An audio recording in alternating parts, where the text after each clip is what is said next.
All right, so Raymond Velasco and Bill Slavichek, if I'm pronouncing that right. Pop quiz. What's their connection to Star Wars? Well, Bill Slavichek, longtime editor at West End Games and Wizards of the Coast, huge involvement in a lot of the awesome RPG games we've gotten over the years. But more importantly, that the connection between Velasco and Slavichek is that they were both editors of one of my favorite Star Wars reference guides, a guide to the Star Wars universe. This is the first edition, edited by Velasco, and this is the second and third, and unfortunately the third and final edited by Slavichek. What are these things? Why do they matter? And should you get them? Well, the first one comes out in 1984, and it's a really awesome encyclopedic, sort of pre-Wikipedia take on the Star Wars universe. And when it says a guide to the Star Wars universe, it doesn't just mean the films, it means the universe. There is clearly a sense, even as early as 1984, that that the Star Wars universe is bigger than just the films. You know, not only because you've got things like the radio dramas, and you've got comics and things like this at this point, but because there are things like the books, right? Like the Han Solo trilogy, the Lando Calrissian trilogy, which interestingly enough, Velasco doesn't draw on, but he definitely draws on things like the Han Solo trilogy. And actually more than that, he he's drawing on other sort of in-universe reference guides, things like the art of books, right? To the extent that those shine light on some element of the Star Wars universe that wasn't explicitly clear in the movies, he's there encyclopedically to tell us more about it. I mean, these things are amazing guides to the Star Wars universe. Again, even at the early year of 1984, he goes one step further too. I mean, there are things he's drawing on that come out of film magazines at the time, like Fantastic Films in 1978. With an article on like the weaponry of Star Wars. He's there to tell you more about the Star Wars universe, thanks to the insights from this old article. It's so cool because, again, he doesn't just set the tone for the rest of the guides. They all roughly have the same format. It's kind of a mix of encyclopedic entries with occasional illustrations of some of the characters and ships and weaponry. But he's there to set the tone for the guides, as I think, as well as the saga, as well as the fandom.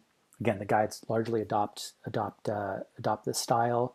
They don't always keep all of his entries, which is interesting. We'll talk about that in a second. But there is this sense that if we're going to be talking about the Star Wars universe, we need to talk about everything, the expanded universe as well. And one thing that he, whether this was conscious or not, the thing that he does, even more pronouncedly, interestingly enough, than the second or third edition, is to sort of talk about these things on an equal footing. So he doesn't necessarily want to tell you that this one weapon comes from a film, and this one weapon comes from the Han Solo trilogy. He's there to say that, if I'm writing a guide about the Star Wars universe, this is about the Star Wars universe. I'm not here to break down the medium. I don't care if it was on film or if it was on a piece of paper. This is something about Star Wars, and that's why I'm going to, tell you about it.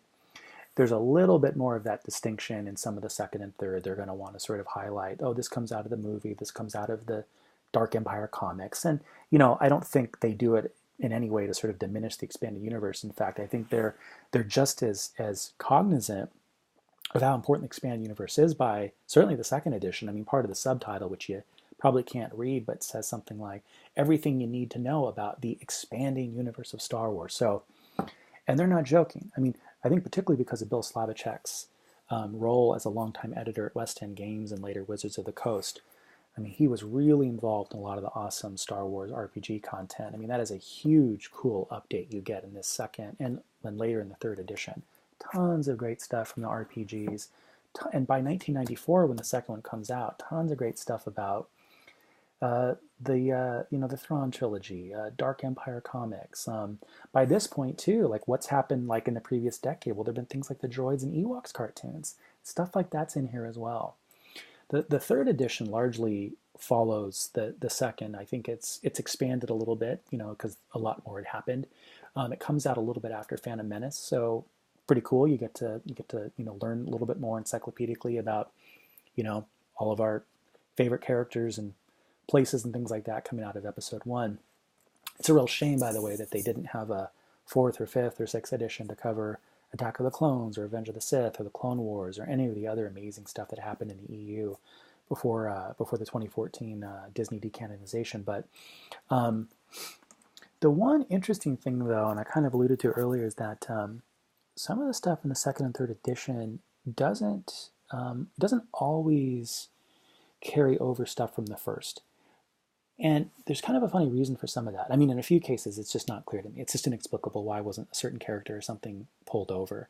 But in certain cases, again, there's just this sense you get from Velasco. He is such a hardcore fan, and he was so willing to kind of dig into the archives and find things like Fantastic Films magazine to write about the weaponry of Star Wars.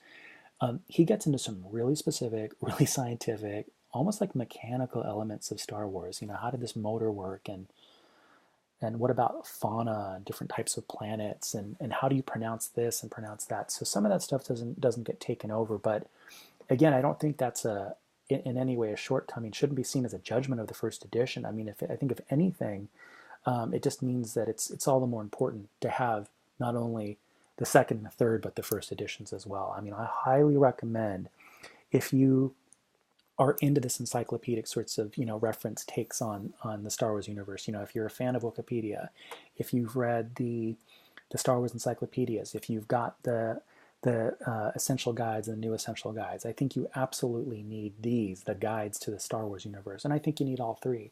And the really cool thing is that although certainly the first one's been out of print for decades, it's not hard to find. I mean, I don't know that I don't really often see it in bookstores. Because I think by this point, I think a lot of the editions that exist are probably pretty thrash. They're either in someone's special collection or they're probably just available online. But they are available and they're incredibly affordable, as are the second and third. In fact, I think the third edition here is actually still available new from Amazon online, and that's really cool and at a really reasonable price. So these are not going to break the bank, but they are going to enrich, I think, your understanding of Star Wars immensely. They're cool encyclopedic takes. They're written by authors who really know and really love Star Wars and really recognize and appreciate the expanded universe. And again, I think not only as just sort of interesting sort of takes on what Star Wars was at the time, but I think particularly in the Velasco case, I mean, I think it's worth having as a way of just understanding, even as early as 1984, what people were thinking about the expanded universe. You really get a sense that, like I said before, it's to him on equal footing, as I think it is to all of us. It's neat. He sets the tone. He sets the tone for the guides, and I think to that extent, I think he sets the tone for a lot of the rest of the Star Wars legend universe. So pick them up. Love them, cherish them. They're fantastic things. And because, hey, worst case, if Wikipedia ever shut down, we'd have to go back to the source. And this is really Wikipedia before the internet.